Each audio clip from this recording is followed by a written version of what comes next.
안녕하십니까? 처음 이렇게 낯선 분들 앞에서 제 이야기를 꺼내게 될 줄은 몰랐습니다. 사실 저는 평범한 사람입니다. 특별할 것도 없는, 그저 하루하루 성실하게 살아가려고 애쓰는 보통 사람이죠. 결혼한 지는 이제 6년째입니다. 아이도 하나 있고요. 5살 배기 딸아이인데 참 귀엽습니다. 요즘 아이들은 똑똑해요. 제가 어릴 때보다 훨씬 더 영리하고 말도 잘하고 가끔은 어른인 제가 당황스러울 때도 있습니다. 제 아내는 참 좋은 사람입니다. 이건 제가 장담할 수 있습니다. 결혼 전에도 그랬고 결혼 후에도 그렇습니다. 부부 사이에 큰 갈등이라는 게 없었어요. 물론 사소한 다툼은 있죠. 어느 부부나 그렇듯이 설거지를 누가 할 거냐, 주말에 뭘 먹을 거냐, 그런 것들 말입니다. 하지만 큰 싸움은 없었습니다. 저는 아내를 존중하고 아내도 저를 믿어줍니다. 그래서 지금까지 참 잘 살아왔다고 생각합니다. 그런데 말입니다. 이상하게도 처가댁에만 다녀오면 제 마음이 무거워집니다. 처가댁은 서울에서 차로 1시간 반 정도 거리에 있습니다. 그리 멀지 않죠. 명절이나 특별한 날이면 아내와 아이를 데리고 갑니다. 장모님, 장인어른 두 분 다 건강하십니다. 그리고 아내의 언니와 동생도 있습니다. 아내는 세 자매 중 둘째거든요. 첫 번째로 처가를 방문했던 날이 기억납니다. 결혼하기 전 인사드리러 갔던 날이었죠. 그때는 긴장도 많이 했지만 한편으로는 설레기도 했습니다. 앞으로 가족이 될 분들을 만나는 자리니까요. 장인어른께서 문을 열어주셨습니다. 인상이 좋으신 분이었어요. 어서 오게 하시며 맞아주셨죠. 장모님도 따뜻하게 대해주셨습니다. 음식도 정성스럽게 준비해 주시고 이것저것 물어보시며 관심을 보여주셨어요. 그날 저녁 식사 자리에 아내의 언니와 동생도 함께 했습니다. 언니분은 이미 결혼을 해서 남편분과 함께 오셨고 동생은 아직 대학원생이었습니다. 식탁에 둘러앉아 이야기를 나누는데 분위기가 참 화기애애했습니다. 그런데 그때 제가 느꼈던 묘한 감정이 있었습니다. 대화의 중심이 자꾸 언니와 동생 쪽으로 흘러가더라고요. 장인어른께서 언니 남편분께 회사 이야기를 물으시고 장모님께서는 동생에게 학교 이야기를 물으셨습니다. 제 아내는 그 사이에서 조용히 음식을 나르고 그릇을 챙기고 물을 따라 드렸습니다. 저는 그때 단순히 아직 제가 새 사람이라 그런가 보다 생각했습니다. 시간이 지나면 나아지겠지, 그렇게 생각했어요. 결혼을 하고 나서도 처가 방문은 계속되었습니다. 명절 때마다 가끔 주말에도 들렀죠. 그런데 시간이 지나도 그 느낌은 사라지지 않았습니다. 오히려 점점 더 선명해졌어요. 처가댁에 가면 늘 비슷한 패턴이 반복됩니다. 우선 식사 준비는 거의 아내가 도맡아서 합니다. 물론 장모님께서도 하시지만 아내가 주방에 있는 시간이 가장 깁니다. 언니는 아이들 돌본다고 바쁘고 동생은 아직 미혼이라 그런지 별로 부엌일에 참여하지 않습니다. 저도 돕겠다고 주방에 들어가면 장모님께서 사위는 나가 있어요 하시며 막으십니다. 그래서 거실에 앉아 있으면 장인어른과 언니 남편분이 골프 이야기를 하십니다. 저는 골프를 잘 모르거든요. 그래서 그냥 옆에서 듣고만 있습니다. 식사 시간이 되면 모두 식탁에 모입니다. 그때부터 본격적으로 이야기가 오가기 시작하죠. 장인어른께서 대부분 대화를 주도하십니다. 큰애는 요즘 회사에서 승진 이야기가 나온다며? 언니 남편분이 대답합니다. 예. 올해 안에 부장 달 것 같습니다. 그래, 잘 됐네. 역시 명문대 나온 사람은 다르더라니까. 그리고 동생에게로 화제가 넘어갑니다. 막내는 논문은 잘 되어가? 네, 아버지. 이번 학기 안에 마무리할 것 같아요. 그래, 박사까지 따면 교수 자리도 알아봐야지. 우리 집안에 교수 한 명 나오면 좋겠다. 이런 대화가 오가는 동안 제 아내는 조용히 밥을 먹습니다. 가끔 장모님께서 둘째야, 반찬 좀 더 가져와라 하시면 벌떡 일어나서 주방으로 갑니다. 저는 그 모습을 보면서 가슴이 답답해집니다. 왜 아내만 자꾸 심부름을 시키실까? 언니나 동생은 가만히 앉아 있는데 말입니다. 한 번은 제가 대신 일어나려고 했습니다. 장모님께서 반찬을 가져오라고 하시길래 제가 먼저 갖다 드릴게요 하고 일어났죠. 그랬더니 장모님께서 아니야, 둘째가 하면 돼 하시면서 아내를 부르셨습니다. 그 순간 저는 할 말을 잃었습니다. 다시 자리에 앉았지만 밥맛이 없더라고요. 아내의 가족들은 겉으로 보기에는 참 화목합니다. 큰 다툼도 없고 서로 존중하는 것처럼 보입니다. 하지만 자세히 들여다보면 그 안에 보이지 않는 서열 같은 게 있습니다. 첫째인 언니가 가장 위에 있습니다. 명문대를 나왔고 남편도 좋은 직장에 다니고 아이도 둘이나 있으니까요. 장인어른, 장모님께서 언니를 대하는 태도를 보면 자랑스러워 하시는 게 느껴집니다. 막내인 동생은 공부를 계속하고 있습니다. 박사 과정까지 밟고 있으니 집안의 학자 취급을 받습니다. 장인어른께서 특히 동생을 아끼십니다. 우리 막내는 머리가 좋아하시면서요. 그 사이에 낀 제 아내는 어떨까요? 아내는 대학을 나왔지만 언니나 동생만큼 이름이 있는 학교는 아니었습니다. 졸업 후에 회사를 몇 군데 다니다가 결혼하면서 일을 그만뒀고요. 지금은 육아에 전념하고 있습니다. 처가댁에서 아내에 대한 이야기가 나올 때면 늘 비교가 따라옵니다. 둘째는 공부를 좀 더 열심히 했으면 좋았을 텐데 언니처럼 좋은데 시집 갔으면 더 좋았을 거 아냐. 막내는 똑똑한데 둘째는 좀 덜 닮았지. 이런 말들이 농담처럼 가볍게 던져집니다. 다들 웃으면서 넘어가죠. 아내도 웃습니다. 하지만 저는 그게 농담처럼 들리지 않습니다. 한 번은 명절날이었습니다. 온 가족이 모여 차례를 지내고 점심을 먹고 오후에는 거실에서 옛날 앨범을 꺼내 보았습니다. 장모님께서 추억을 회상하시면서 사진 한 장 한 장을 설명해 주셨죠. 이건 큰애가 초등학교 입학했을 때야. 그때 얼마나 예뻤는지. 이건 막내가 상 받은 날이지. 전교 1등 했을 때. 사진 속에는 언니와 동생의 모습이 많았습니다. 상장을 든 모습, 교복 입은 모습, 가족 여행 갔을 때 찍은 사진들. 그런데 아내의 사진은 유독 적었습니다. 제가 물었습니다. 아내 어릴 때 사진은 별로 없네요. 장모님께서 웃으시며 대답하셨습니다. 둘째는 사진 찍는 걸 별로 안 좋아했어. 늘 카메라 앞에서 도망갔지. 그런데 옆에서 아내가 작은 목소리로 말했습니다. 제가 싫어한 게 아니라 별로 찍어주시지 않았잖아요. 장모님께서는 못 들으신 척 하셨습니다. 그리고 다음 사진으로 넘어가셨죠. 저는 그 순간 아내의 얼굴을 봤습니다. 아내는 웃고 있었지만 그 눈빛이 어딘가 슬퍼 보였습니다. 집으로 돌아오는 차 안에서 저는 아내에게 물었습니다.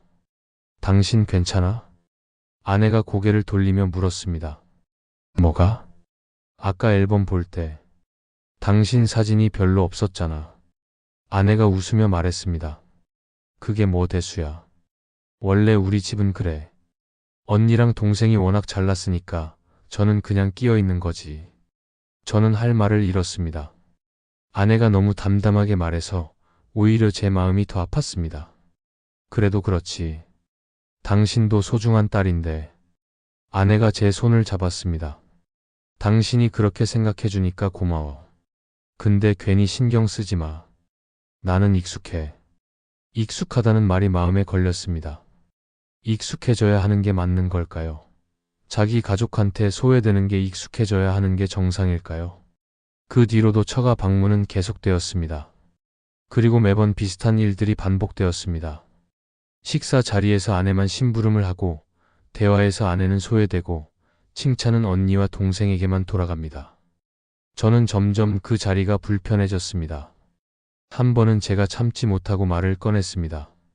집으로 돌아온 후 아내에게 조심스럽게 말했죠. 여보, 내가 느낀 건데 말이야. 당신 부모님이 당신한테 좀 무심하신 것 같아. 아내가 눈을 크게 뜨며 물었습니다. 무슨 말이야? 처가에 갈 때마다 당신만 일을 많이 하잖아. 그리고 대화할 때도 당신 이야기는 별로 안 나오고. 아내가 한숨을 쉬며 말했습니다. 당신이 예민한 거야. 우리 집은 원래 그래. 그래도 그렇지. 언니나 동생한테는 안 그러잖아. 아내의 표정이 굳어졌습니다. 당신이 뭘 알아? 우리 가족이래 왜 참견이야? 저는 더 이상 말을 잇지 못했습니다. 아내를 위해서 한 말이었는데 오히려 아내가 화를 내니 당황스러웠습니다. 그날 밤 우리는 서로 말없이 잠자리에 들었습니다. 저는 잠이 오지 않았습니다. 혹시 제가 오버한 걸까? 정말 제가 예민한 걸까? 그런 생각들이 머릿속을 맴돌았습니다. 그런데 한밤중에 이상한 소리가 들렸습니다. 흐느끼는 소리였어요.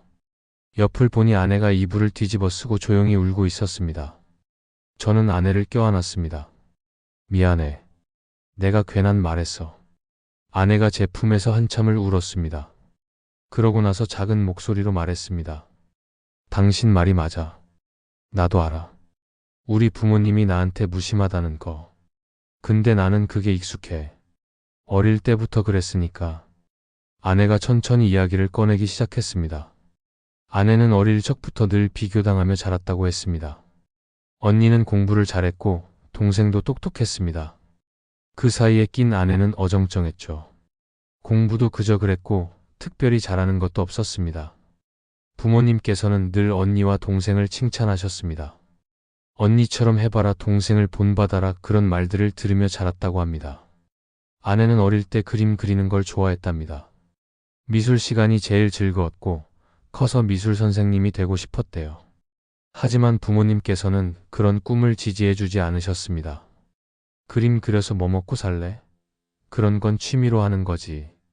결국 아내는 평범한 대학에 진학했고 졸업 후에는 여기저기 직장을 옮겨 다녔습니다. 하지만 어느 곳에서도 자리를 잡지 못했어요. 자신감이 없었기 때문입니다. 나는 늘 생각했어. 내가 뭘 해도 언니나 동생만 못할 거라고. 그러니까 열심히 할 의미가 없다고. 저는 아내의 손을 꼭 잡았습니다. 그런 생각하지 마. 당신은 충분히 훌륭해. 아내가 고개를 저었습니다. 당신은 그렇게 말해주지만 난 아직도 자신이 없어. 특히 우리 집에 가면 더 그래. 나는 늘 부족한 사람이 된 것 같아. 그날 밤의 대화는 제게 큰 충격이었습니다. 겉으로는 밝고 씩씩해 보이던 아내가 속으로는 이렇게 깊은 상처를 안고 살고 있었다니. 그 뒤로 저는 처가를 다시 보게 되었습니다. 예전에는 그저 불편하다고만 느꼈는데 이제는 아내가 얼마나 힘들지 이해가 되었습니다. 그런데 더 놀라운 일이 있었습니다. 얼마 전 추석 때였습니다. 온 가족이 모여 식사를 하는데 장인 어른께서 갑자기 아내를 칭찬하셨습니다. 둘째야, 요즘 손주 키우느라 고생 많다. 아이가 참 밝게 잘 자라던데 다 내가 잘 키워서 그런 거야. 그 한마디에 아내의 얼굴이 환해졌습니다. 마치 세상을 다 얻은 것처럼 기뻐하더라고요. 식사를 마치고 집으로 돌아오는 길, 아내는 계속 콧노래를 불렀습니다. 그리고 며칠 동안 기분이 좋았어요. 저는 그 모습을 보면서 마음이 복잡했습니다. 한편으로는 아내가 기뻐하니 저도 좋았지만 다른 한편으로는 짠했습니다. 고작 칭찬 한마디에 이렇게 기뻐하다니. 그만큼 아내가 부모님께 인정받고 싶어 했다는 뜻이잖아요. 저는 아내에게 물었습니다. 오늘 기분 좋아 보이네? 아내가 환하게 웃으며 대답했습니다. 응, 아버지가 나 칭찬하셨잖아. 정말 오랜만이야. 자주 칭찬 안 하셨어? 아내가 잠시 생각하더니 말했습니다. 글쎄, 기억이 잘 안 나. 어릴 때는 거의 없었던 것 같고 결혼하고 나서도 별로 없었어. 그래서 오늘 너무 좋았어. 저는 할 말을 잃었습니다. 어른이 되어서까지 부모님의 칭찬 한마디에 이렇게 기뻐해야 하는 아내가 안쓰러웠습니다. 그때부터 저는 고민이 깊어졌습니다. 제가 어떻게 해야 할까? 아내를 위해서 뭘 할 수 있을까? 처가 방문을 줄이자니 아내가 섭섭해할 것 같았습니다. 아내는 부모님을 원망하면서도 사랑하거든요. 그게 가족이니까요. 그렇다고 계속 참고 다니자니 제 마음이 편치 않았습니다. 아내가 소외당하는 모습을 보는 게 힘들었고 제가 아무것도 할 수 없다는 게 무력했습니다. 한 번은 제가 용기를 내서 장모님께 조심스럽게 말씀드렸습니다. 추석이 끝나고 전화를 드렸을 때였죠. 어머님, 명절 잘 보내셨죠? 그래, 사위. 고생 많았어. 어머님, 제가 하나 여쭤봐도 될까요? 그래, 뭔데? 저는 조심스럽게 말했습니다. 아내가 평소에 일을 많이 하는 것 같아서요. 혹시 다음번에는 언니나 동생도 좀 도와주면 어떨까 싶어서요. 장모님께서 잠시 침묵하시더니 말씀하셨습니다. 사위, 그건 우리 집안일이야. 원래 우리는 그렇게 해왔어. 둘째가 뭐라고 했어? 아니요, 아내는 아무 말 안 했습니다. 제가 보기에 그래서요. 사위가 예민한 거 아닐까? 우리는 다들 사이좋게 지내는데. 저는 더 이상 말을 잇지 못했습니다. 장모님께서는 문제가 없다고 생각하시는 것 같았습니다. 전화를 끊고 나서 저는 한참을 멍하니 앉아 있었습니다. 제가 오지랖이 넓은 걸까요? 아니면 정말 문제가 있는데 다들 모른 척하는 걸까요? 그날 밤 아내에게 장모님과의 통화 이야기를 했습니다. 아내가 놀라며 물었습니다. 당신이 엄마한테 그런 말을 했어? 응, 당신이 힘들어 보여서. 아내가 한숨을 쉬었습니다. 그런 말 하지 마. 괜히 우리 사이만 어색해져. 하지만 당신은 힘들잖아. 아내가 제 눈을 똑바로 쳐다봤습니다. 내가 언제 힘들다고 했어? 나는 괜찮아. 당신이 자꾸 그러니까 더 신경 쓰이잖아. 저는 입을 다물었습니다.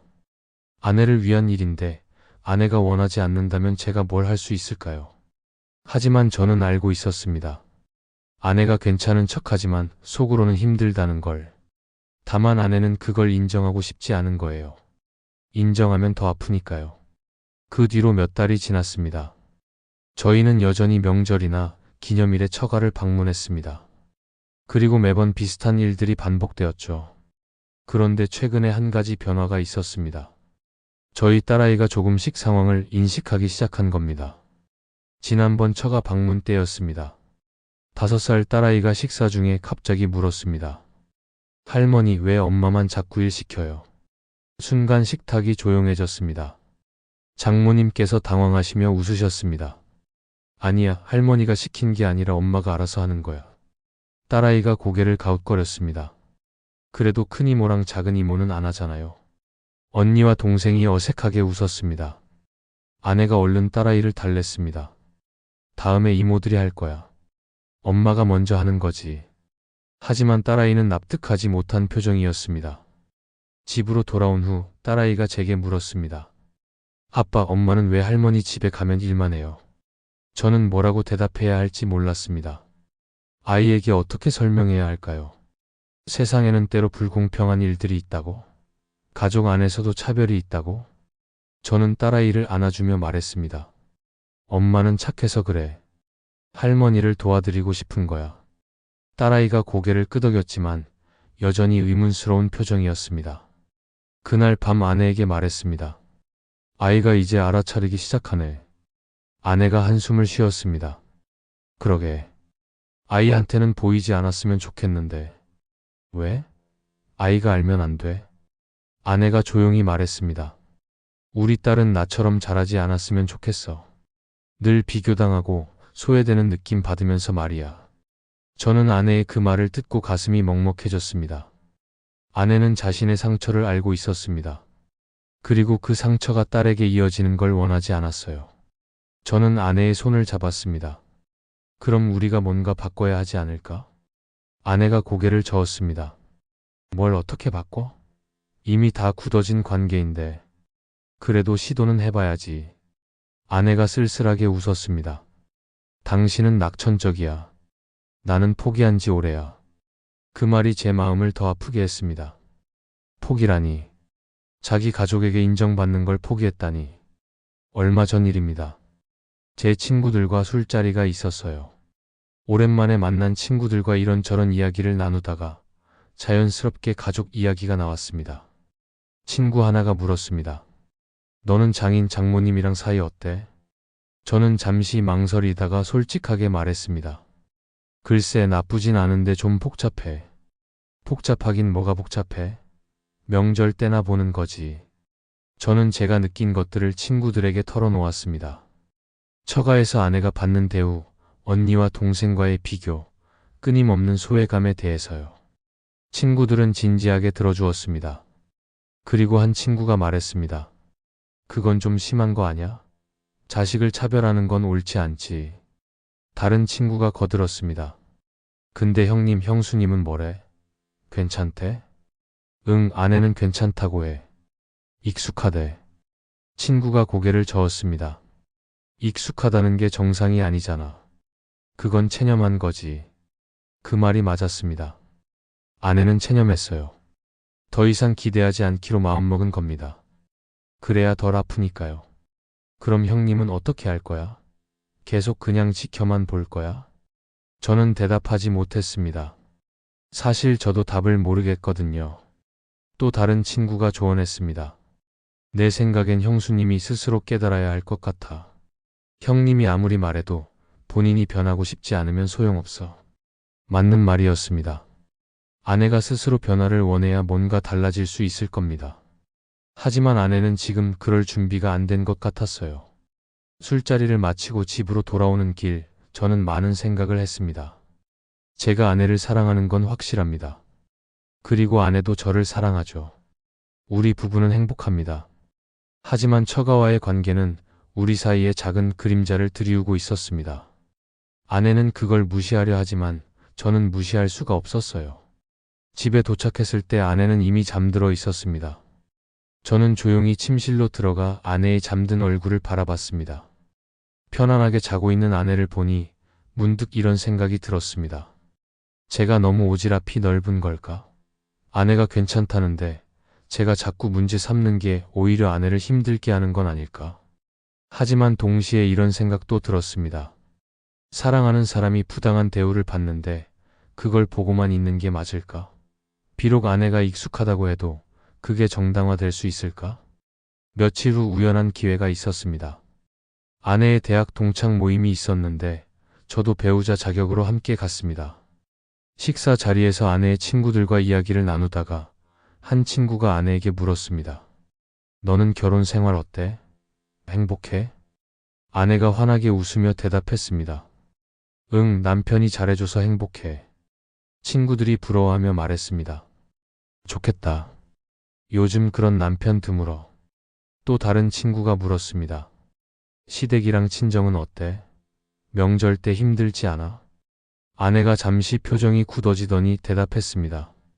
친정은 뭐 그냥 저냥이지. 친구가 눈치를 챘는지 더 이상 묻지 않았습니다. 하지만 나중에 화장실에 다녀오는 길에 그 친구가 저를 불러 세웠습니다. 매형, 잠깐 얘기 좀 할 수 있을까요? 네, 뭔데요? 친구가 조심스럽게 말했습니다. 제가 아는 게 좀 있어서요. 걔 집안 분위기요. 저는 귀를 기울였습니다. 친구가 말을 이었습니다. 걔랑 저는 고등학교 때부터 친구거든요.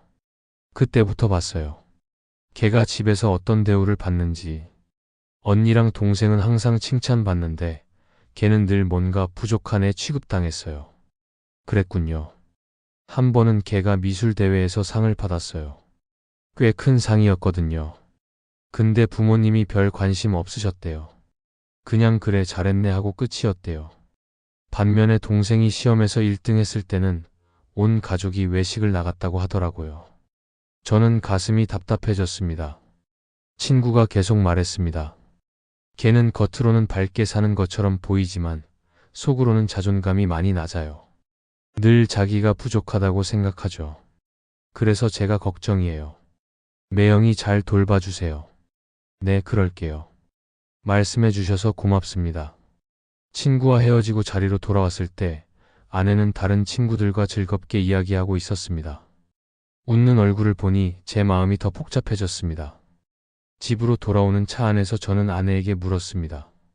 당신 고등학교 때 미술대회에서 상 받은 적 있어?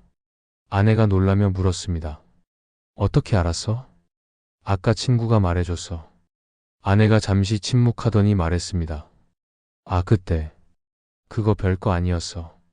별거 아니긴. 큰 상이었다며? 아내가 쓸쓸하게 웃었습니다. 그때 참 기뻤는데. 부모님한테 자랑하고 싶었는데 별로 관심 없으시더라. 그래서 그냥 혼자 기뻐했지. 저는 운전하면서 아내의 손을 잡았습니다. 미안해. 그때 내가 옆에 있었으면 같이 기뻐해 줬을 텐데. 아내가 제 손을 꽉 쥐었습니다. 이제 당신이 있잖아. 그걸로 충분해. 하지만 충분하지 않았습니다. 적어도 제게는요. 아내는 여전히 부모님의 인정을 바라고 있었고 저는 그걸 알고 있었습니다. 몇 주가 지났습니다. 어느 일요일 오후 저희는 동네 공원을 산책하고 있었습니다. 딸아이는 앞서서 뛰어다니고 저와 아내는 천천히 걸었죠. 아내가 먼저 말을 꺼냈습니다. 당신 내가 우리 집 가는 거 싫어하지? 저는 솔직하게 대답했습니다. 싫어하는 건 아닌데 불편하긴 해. 왜? 당신이 거기서 행복해 보이지 않아서. 아내가 한숨을 쉬었습니다. 나도 알아. 내가 거기 가면 좀 움츠러들지. 근데 어쩌겠어. 내 가족인데. 저는 용기를 내서 물었습니다. 당신 정말 괜찮아? 부모님이 당신을 그렇게 대하는 게? 아내가 걸음을 멈추고 저를 쳐다봤습니다. 괜찮지 않지. 솔직히 말하면 상처받아. 근데 이미 수십 년을 그렇게 살았는걸. 이제 와서 뭐가 바뀌겠어? 바뀔 수도 있잖아. 당신이 말하면. 아내가 고개를 저었습니다. 말해봤자 소용없어. 오히려 더 서운해질 뿐이야. 차라리 기대 안 하는 게 나아. 그래도 아내가 제 말을 끊었습니다. 당신은 몰라. 가족한테 거부당하는 게 얼마나 아픈지. 나는 어릴 때부터 그걸 느꼈어. 이제는 그냥 익숙해진 거야. 저는 할 말을 잃었습니다. 아내의 목소리에 깊은 체념이 묻어 있었습니다. 우리는 한동안 말없이 걸었습니다. 딸아이가 멀리서 엄마 아빠 하고 부르는 소리가 들렸어요. 우리는 아이에게로 걸어갔습니다. 그날 밤 저는 혼자 오랫동안 생각했습니다. 제가 할 수 있는 게 뭘까? 아내를 어떻게 도와줄 수 있을까? 결론은 간단했습니다. 제가 아내의 부모님을 바꿀 수는 없습니다. 제가 처가의 분위기를 바꿀 수도 없어요. 하지만 제가 할 수 있는 건 있습니다. 아내에게 사랑받고 있다는 느낌을 주는 것. 아내가 소중하다는 걸 끊임없이 말해주는 것. 아내의 편이 되어주는 것. 그게 제가 할 수 있는 전부였습니다. 다음 날부터 저는 의식적으로 아내에게 더 많은 관심을 보였습니다. 작은 일에도 칭찬했고 고마움을 표현했습니다. 오늘 저녁 정말 맛있어. 고마워. 당신 오늘 옷 참 잘 어울린다. 아이 숙제 봐줘서 고마워. 당신이 없으면 우리 집 어떻게 돌아갈지 모르겠어. 처음에는 아내가 어색해했습니다. 왜 이래?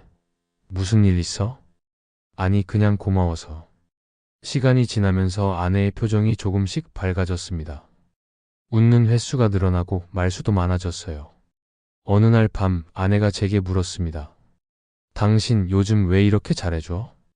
저는 솔직하게 말했습니다. 당신이 행복했으면 좋겠어서. 당신 부모님이 못해주는 걸 내가 해주고 싶어. 아내의 눈에 눈물이 고였습니다. 고마워. 정말 고마워. 우리는 그날 밤 오랫동안 껴안고 있었습니다. 하지만 여전히 처가 방문은 숙제로 남아 있었습니다. 명절이 다가오면 저는 마음이 무거워졌어요. 지난달 추석 때였습니다. 역시나 비슷한 상황이 반복되었습니다. 아내는 주방에서 바쁘게 움직이고 언니와 동생은 거실에 앉아 이야기를 나눴죠. 그런데 이번에는 제가 적극적으로 나섰습니다. 아내가 심부름하려고 일어서면 제가 먼저 일어났습니다. 제가 할게요. 장모님께서 말리셨지만 저는 웃으며 말했습니다. 괜찮습니다. 아내가 오늘 많이 피곤해 보여서요. 그리고 언니와 동생에게도 말했습니다. 형님들도 좀 도와주시면 좋겠어요. 아내 혼자 하기엔 일이 많네요. 순간 분위기가 어색해졌습니다. 하지만 언니가 일어서며 말했습니다. 그래 맞아. 내가 너무 앉아만 있었네. 동생도 따라 일어났습니다. 나도 도와줄게. 그날 이후로 조금씩 변화가 생겼습니다. 다음 방문 때는 언니와 동생도 자연스럽게 일을 나눠서 했어요. 아내의 부담이 줄어들었습니다. 물론 근본적인 문제가 해결된 건 아닙니다. 여전히 대화의 중심은 언니와 동생이고 아내는 가끔 소외되는 느낌을 받습니다. 하지만 예전보다는 나아졌습니다. 그리고 무엇보다 아내가 조금 더 편안해 보였어요. 집으로 돌아오는 차 안에서 아내가 말했습니다. 오늘 고마웠어. 당신이 나서줘서. 당연한 거지. 나는 당신 편이잖아.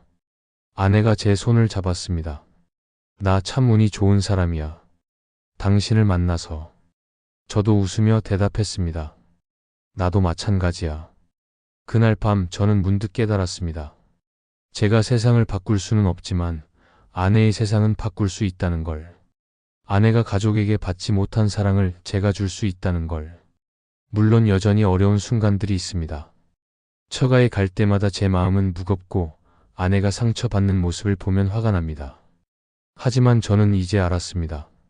제가 할 수 있는 건 아내를 지키는 것, 아내에게 안전한 곳이 되어주는 것, 그리고 아내가 사랑받고 있다는 걸 끊임없이 느끼게 해주는 것입니다. 가끔 딸아이가 물어요. 아빠, 엄마는 왜 할머니 집에서 슬퍼 보여요? 저는 딸아이를 안아주며 말합니다. 그럴 때도 있단다. 어른들도 가끔 슬플 때가 있어. 그럴 때 우리가 엄마를 더 사랑해주면 돼. 딸아이가 고개를 끄덕입니다. 그럼 나는 엄마한테 뽀뽀 많이 해줄 거야. 저는 웃으며 딸아이의 머리를 쓰다듬습니다. 그래, 그게 좋겠다. 우리 딸은 적어도 아내처럼 잘하지 않을 겁니다. 비교당하지 않고 소외되지 않고 사랑받으며 자랄 거예요. 그게 제가 아내에게 줄 수 있는 가장 큰 선물인지도 모릅니다. 요즘 아내는 예전보다 많이 밝아졌습니다. 여전히 처가에 가면 조금 움츠러들지만 집에 돌아오면 금방 회복합니다. 제가 옆에 있으니까요. 며칠 전에는 아내가 이런 말을 했습니다. 당신 알아? 나 요즘 행복해. 갑자기 왜? 그냥 당신이랑 우리 딸이랑 있으면 행복해. 다른 건 별로 중요하지 않은 것 같아. 그 말을 듣는 순간 제 눈시울이 뜨거워졌습니다. 아내는 자기 가족에게 받지 못한 사랑을 이제 우리 가족에게서 찾은 겁니다. 그게 완벽한 해결책은 아닐지 몰라도 적어도 아내는 이제 행복합니다. 그리고 그게 제게는 가장 중요한 일입니다. 저는 지금도 가끔 고민합니다. 제가 잘하고 있는 걸까? 아내를 위해 더 할 수 있는 게 있을까? 답은 모르겠습니다. 하지만 한 가지는 확실합니다. 저는 아내를 사랑하고 아내도 저를 사랑합니다. 그리고 우리에게는 사랑스러운 딸이 있습니다. 그 사랑이 있으면 다른 어려움들은 견딜 수 있을 것 같습니다. 처가와의 관계는 여전히 어렵습니다. 아마 앞으로도 계속 어려울 겁니다. 아내는 평생 부모님의 인정을 갈구할지도 모릅니다. 하지만 저는 포기하지 않을 겁니다. 아내가 가족의 가장자리에 서 있을 때 제가 아내의 곁에 서 있을 겁니다. 아내가 소외감을 느낄 때 제가 아내를 안아줄 겁니다. 그게 사랑하는 사람의 편이 되어주는 거니까요. 가끔 이런 생각을 합니다. 만약 제가 처음부터 이 상황을 알았다면 그래도 아내와 결혼했을까? 대답은 간단합니다. 물론입니다. 아내는 제 인생의 축복입니다. 비록 아내가 가진 상처 때문에 우리가 함께 힘들 때도 있지만 그 상처를 함께 어루만지는 과정이 우리를 더 가깝게 만들었습니다. 결혼은 두 사람이 하나가 되는 게 아니라 서로의 편이 되어주는 거라고 생각합니다. 상대방의 아픔을 내 아픔처럼 느끼고 상대방의 기쁨을 내 기쁨처럼 나누는 것. 저는 아내의 편입니다. 언제나 그랬고 앞으로도 그럴 겁니다. 처가댁 문제가 완전히 해결될 날이 올까요? 아마 어려울 겁니다. 수십 년간 굳어진 관계는 쉽게 바뀌지 않으니까요. 하지만 그건 중요하지 않습니다. 중요한 건 아내가 더 이상 혼자가 아니라는 것. 아내에게는 이제 자기 편이 있다는 것. 그리고 그 편이 평생 곁에 있을 거라는 것입니다. 얼마 전 아내가 이런 말을 했습니다. 당신, 나중에 우리가 늙으면 어떻게 살고 싶어? 저는 잠시 생각하다가 대답했습니다. 글쎄, 조용한 곳에서 둘이 평화롭게 살면 좋겠어. 아침에 일어나면 같이 산책하고, 저녁에는 차 마시면서 이야기하고. 아내가 웃으며 말했습니다. 좋다. 그때는 당신이 나한테 매일 칭찬해줘야 해. 그럼 매일 100번씩 칭찬해줄게. 우리는 함께 웃었습니다. 그 순간 저는 깨달았습니다. 우리의 미래는 밝다는 것을. 비록 과거에 상처가 있고 현재의 어려움이 있지만 우리에게는 함께 만들어갈 미래가 있다는 것을. 그리고 그 미래에서 아내는 더 이상 가장자리에 서 있지 않을 겁니다. 아내는 우리 가족의 중심에 있을 거예요. 사랑받고 존중받고 소중히 여겨지면서요. 지금 이 순간 옆에서 자고 있는 아내를 보면서 저는 다짐합니다. 당신을 평생 사랑하겠다고. 당신의 편이 되어주겠다고. 당신이 받지 못한 사랑을 제가 줄 거라고. 그게 제가 당신에게 드릴 수 있는 약속입니다. 사랑하는 당신에게.